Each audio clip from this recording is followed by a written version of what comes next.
हिमालय लोग YouTube channel के इस न्यूज चैनल में आपका स्वागत है और मैं हूं journalist doctor Harish Chandra Lakhera. India गठबंधन ने 14 पत्रकारों को जो टीवी के उनके कार्यक्रमों में जाने का बहिष्कार कर दिया है। यानी जब भी ये पत्रकार टीवी के कार्यक्रमों में बैठेंगे, टीवी खबरिया चैनलों के, तो इनके प्रतिनिधि या प्रवक्ता या पार्टी के नेता वहां पर डिबेट में शामिल नहीं। मेरा ये मानना है कि यह एक स्वागत कदम योग्य है, क्योंकि हम यदि पत्रकारिता की बात करें तो ये बेसिकली कोई पत्रकार है नहीं। ये सिर्फ एंकर हैं, प्रस्तोता हैं और जिस तरीके की हरकतें करते हैं उसके लिए इनको दंडित करने की बहुत जरूरत है। दंड कहीं से भी मिले उसकी शुरुआत होनी चाहिए, लेकिन ये तो एक सिर्फ प्यादे हैं। प्यादे इनके बड़े जो मालिक हैं उनके गिरेबान तक किसी का हाथ क्यों नहीं जा रहा है? मालिकों के गिरेबान तक जब हाथ जाएगा तो तब ये टीवी चैनल सुधरेगी। जी हाँ, मैं यही बात करूंगा, लेकिन तब तक आपसे अनुरोध है कि इस चैनल को सब्सक्राइब अवश्य कर दीजिए। इंडिया गठबंधन ने जो भी ये फैसला लिया, ये मैं पहले ही कह रहा हूं, ये दूसरी बार कह रहा हूं कि यह स्वागत है, कदम योग्य है।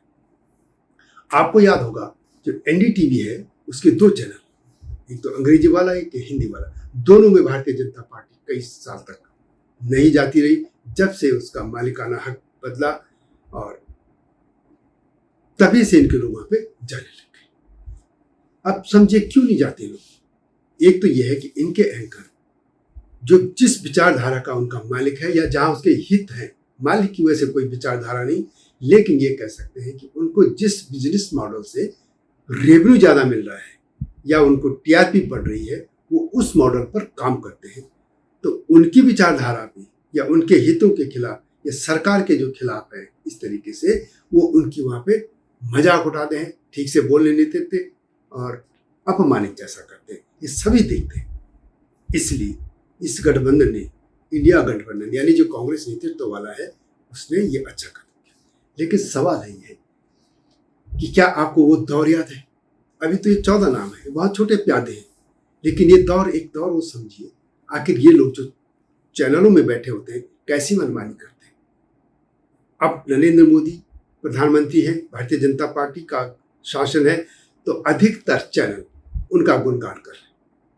लेकिन ये वही चैनल है जब मुख्यमंत्री थे नरेंद्र मोदी गुजरात के, और जो वहां पे दंगे हुए थे उस दौरान, आप नाम याद कीजिए कुछ नाम, बरखा दत्त, राजी सरदेसाई, प्रणव राय, पुण्य प्रसून वाजपेयी, विनोद दुआ, रवीश पांडे और सुधीर चौधरी, इस तरह के बहुत से लोग थे। ये क्या कर रहे थे? ये कर क्या रहे थे? ये एक तरफा खबरें दिखा रहे थे, और उसमें भी तीस्ता सीतलवाड़ जैसे जो घोषित तौर पे पता है कि कैसे काम कर रहे हैं एनजीओ के नाम पे, उनको या उनकी विचारधारा को लेकर बढ़ा आगे काम करते। इस सूची में देखिए कैसे समय बदलता है। उस जमाने में एक आपको मालूम होगा, एक बहुत खबर प्रकाशित हुई कि नरेंद्र मोदी जब मुख्यमंत्री थे तो उन्होंने कहा कि क्रिया के विपरीत प्रतिक्रिया हो रही है, और उसका बवाल मच गया था पूरे भारत भर में। लेकिन वास्तव में क्या था? उन्होंने कहा था कि ये दौर क्रिया और प्रतिक्रिया का चल रहा है और मैं नहीं चाहता कि न क्रिया हो न प्रतिक्रिया। लेकिन जो सुधीर चौधरी, जिसका नाम यहाँ पर है, जो अभी तिहाड़ रिटर्न भी है, उसने क्या किया, पीछे की लाइन हटा दी और आगे की दिखा दी। और सुधीर चौधरी वो फिर हिंदुत्व का झंडावार बन गया और आज तक ने भी अपने यहाँ उसको बुला के यही काम किया। अब सवाल ये है कि आखिर ये पत्रकार क्या कर रहे हैं?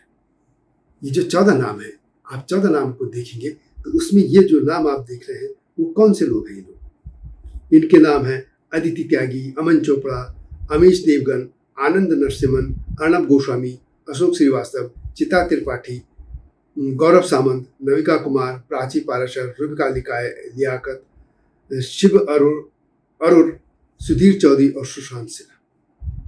अब एक चीज और देखिए, इसमें 2-3 बड़े नाम है। एक है अर्णब गोस्वामी। अर्णब गोस्वामी की भी जो पत्रकारिता है एक तरफा, सिर्फ एक तरफा।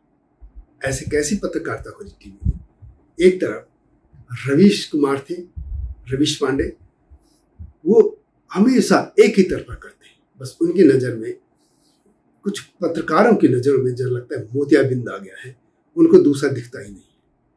आखिर ऐसा कैसे हो सकता है कि मैं कई बार कह रहा हूँ कि ऐसा कैसे हो सकता है कि कांग्रेस हमेशा गलती करती रही या भारतीय जनता पार्टी या नरेंद्र मोदी गलती करते रहे, एक पक्ष या अच्छा ही अच्छा दोनों करते रहे? ऐसा हो नहीं सकता। ये पत्रकार यही कर रहे हैं, लेकिन सवाल यह है कि इनके गिरेबान पर की बजाय इनके मालिकों पर गिरेबान पे हाथ डालना चाहिए। आप एक चीज देखिएगा, टीवी चैनलों में क्या हो रहा है कि शाम के टाइम कुछ लोगों को बुला लेते हैं और छोटी सी जो कोई मुद्दा होगा जिसमें हिंदू मुस्लिम होंगे उस पर डिबेट करने लग जाते हैं।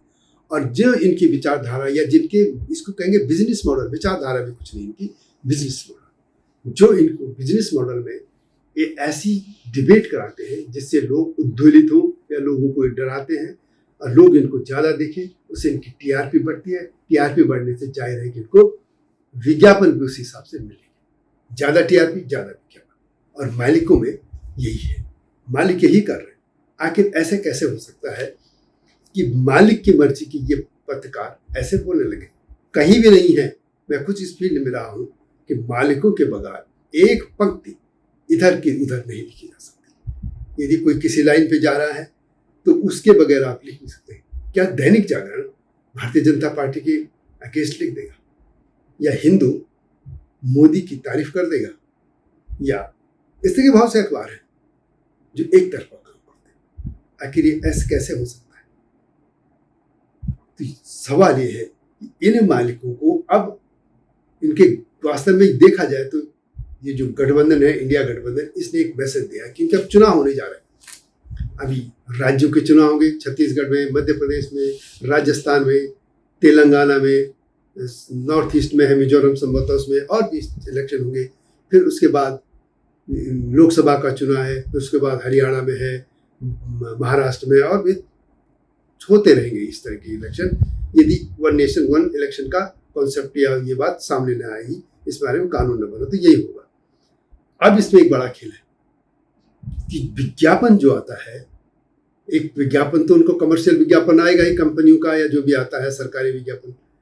अब जो विज्ञापन होगा, पॉलिटिकल पार्टियां अपने चुनाव में बहुत पैसा लगाती है विज्ञापन में, और ये जो इंडिया गठबंधन है, कई राज्यों में इनकी सरकार है, इनका विज्ञापन भी रुकेगा। इनको मैसेज दिया गया है वास्तव में इनके मालिकों को, इन 14 पत्रकारों को बैन करके या इनके कार्यक्रम में का जो बहिष्कार करके कि यहाँ नहीं जिनके प्रतिनिधि जाएंगे।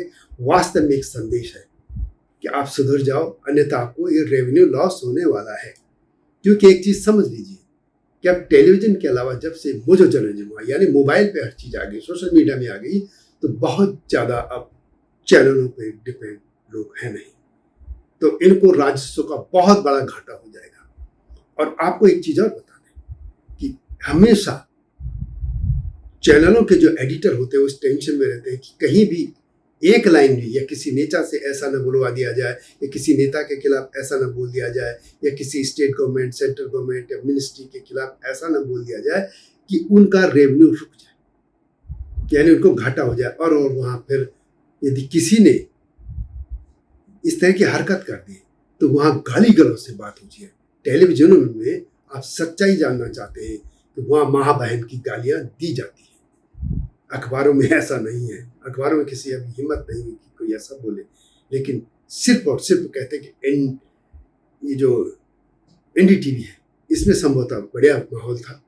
बाकी कई चैनल हैं जिसमें माँ बहन की गालियाँ देते रहे, वहाँ के पत्रकार ही देते रहे कि तुमने टाइम पे खबर नहीं दी या ये ऐसे क्यों कर दी। था अब ये हो रहा है कि बिजनेस मॉडल में इनका चोट करने की कोशिश हुई, और इसमें किसी को भी भारतीय जनता पार्टी भी किस मुंह से इसका विरोध कर सकते हैं, क्योंकि वो खुद लंबे समय तक, लगभग मुझे लगता है कि 1 दशक तक वो एनडीटीवी का बहिष्कार करती रही है। उसके लोग नहीं जाते थे और वो फिर किसी हिंदू मानसिकता या हिंदूवादी मानसिकता के लोगों को या भारतीय जनता पार्टी के सपोर्टर या छुट भैया टाइप नेताओं को वो बुला के अपने मंच पे उस पर बिठाते थे।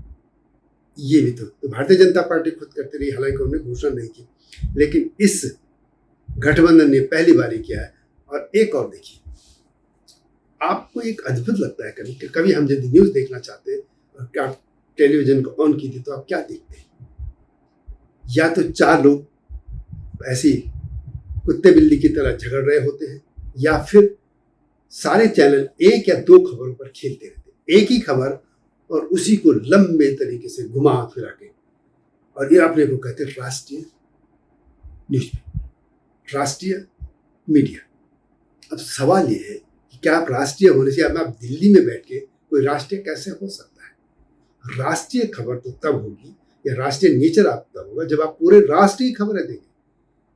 क्षेत्रीय हम कहते हैं रीजनल है, सपोज कोई एक पर्टिकुलर इलाके का, तो वहां की खबरें दे रहा है उस इलाके। यदि आप अपने को नेशनल टीवी कहते हैं, नेशनल मीडिया कहते हैं, तो आपको पूरे नेशन की खबरें देनी होंगी ना। आपके लिए मिजोरम या आगे नागालैंड, असम या उधर नॉर्थ ईस्ट के जो भी स्टेट है, सिक्किम हो अरुणाचल हो, वहाँ की खबरें उतनी इंपॉर्टेंट होनी चाहिए जितना साउथ की आपकी होनी चाहिए, केरल का, आंध्र, साउथ की स्टेट की, या उतनी गुजरात राजस्थान होनी चाहिए, या उसी तरह उत्तर भारत के राज्य जो कश्मीर है, जो हिमाचल है, उत्तराखंड, इनकी भी तो आनी चाहिए। और लेकिन हो क्या रहा है, देखिए आप कि आप सिर्फ एक तो सेंटर की खबरें होंगी, थोड़ा बहुत उत्तर प्रदेश की हो जाएंगी, बिहार की बहुत होंगी, लेकिन बगल में ही हरियाणा है उसकी खबरें नहीं मिलेंगी, राजस्थान की नहीं मिलेंगी, मध्य प्रदेश की नहीं मिलेगी। ऐसा क्यों हो रहा है कि सिर्फ और सिर्फ दिल्ली और बिहार हावी हो रहा है चैनलों में? आखिर इसको भी समाधान ढूंढना होगा, इन मालिकों को तलाशना होगा आखिर ऐसे क्यों हो रहा है। रेवेन्यू मॉडल जो भी हो आपको, लेकिन ये मेरा मानना है कि बहुत अच्छा कदम है, क्योंकि इन पत्रकारों को, क्योंकि ये जब टीवी चैनल में बैठते हैं तो इनको लगता है कि सारी दुनिया इनके मुट्ठी में है और ये अपने को जो कुछ बोल दो किसी को। ऐसे आप सहमत हैं नहीं है किसी से भी, मैं दोनों बातें करूंगे। जब एनडीटीवी था वो भारतीय जनता पार्टी के लोगों को जलील करते थे, तो गलत था। मतलब आप रवीश कुमार खुद कम्युनिस्टों और कांग्रेस की गोदी में बैठ के दूसरे जर्नलिस्टों को, मतलब आपकी पसंद की बात नहीं कर रहा तो उनको गोदी मीडिया कह देगा, और खुद कम्युनिस्टों की और कांग्रेस की गोदी में बैठा होता है। लेकिन दूसरा जो मीडिया है, जो सुपारी मीडिया है, वो भी क्या करता है कि टारगेट। अब दूसरी तरफ देखिए, अब जो इन लोगों ने किया है, ये जो 14 जर्नलिस्ट हैं, ये भी कांग्रेस या दूसरे जो पार्टियां, उनके जो भी प्रतिनिधि आते हैं उनको जलील करने लग जाते हैं। आपका क्या हक है? उनकी अपनी बात रख रहे हैं, विपक्ष में है, ये जरूरी नहीं कि आप सहमत हो, लेकिन वो उनको नेगेटिव बोलेंगे, जलील करेंगे, ऐसा तो गलत है। ये बहुत अच्छा कदम है, स्वागत कदम है, इससे भारतीय पत्रकारिता सुधरेगी। नहीं तो जो हाईली क्वालिफाइड लोग इसमें आए हैं, बहुत पढ़े लिखे लोग आए हैं, अच्छी डिग्रियां रखी हैं, वो अपने को इन लोगों के साथ देखे तुलना करने में भी शर्मिंदा होते हैं। उनमें एक मैं भी हूं, लेकिन इन तरह के छुछुरे पत्रकारों को देखकर हमें शर्म आती है अपने को पत्रकार बोलने। इसलिए बहुत कदम, अच्छा कदम है, स्वागत कदम होता है, लेकिन इससे भी अच्छा स्वागत तब होगा जब ये जो गठबंधन है इन चैनलों के मालिकों के गिरेबान को पकड़े, तभी पत्रकारिता देश की सुधरेगी। क्योंकि भय के बिना प्रीत बिल्कुल नहीं होती है। पत्रकारिता का मतलब, या जो आर्टिकल 19 के तहत हमें बोलने की स्वतंत्रता दी है, इसका मतलब कि आप कुछ भी बोल दें, आप मनमर्जी से चलाएं, आप दो खबरों में पूरा चलाएं, भारत के जो लोग हैं उनको इग्नोर कर दें, और हमेशा धर्म धर्म धर्म धर्म, हिंदू मुस्लिम कैसे कब तक करते रहे। इसलिए ये कदम स्वागत योग्य है, लेकिन एक सलाह जरूर है कि इनके मालिकों की गिरेबान को भी पकड़ना होगा कि आपका एक बिजनेस मॉडल जो है कि आप लड़ा के झगड़ा करके जो बिजनेस मॉडल बना रहे हैं, वो भारत की पत्रकारिता पे वो डुबा रहा है। गंगा जो थी है, इसको एक गटर बना रहा। तो इस तरह के मुद्दों के साथ आपके सामने आऊंगा। इस तरह के मुद्दों पर आप कमेंट में अपना बात अवश्य लिखिए, मुझे उम्मीद है कि आपको ये वीडियो पसंद आएगी। शेयर भी कीजिएगा, लाइक भी कीजिएगा। जल्दी आता हूँ नए मुद्दे के पास। तब तक नमस्कार। हिमालय पे पेड़ हो तो गीत गाएंगी नदियाँ, गीत गाएंगी नदियाँ। पेड़ों पे चिड़िया है तो गीत गाएंगी नदियाँ, पेड़ों पे चिड़िया है तो गीत गाएंगी नदियाँ। माँ की लोरी जैसे होते हैं नदियों के गीत।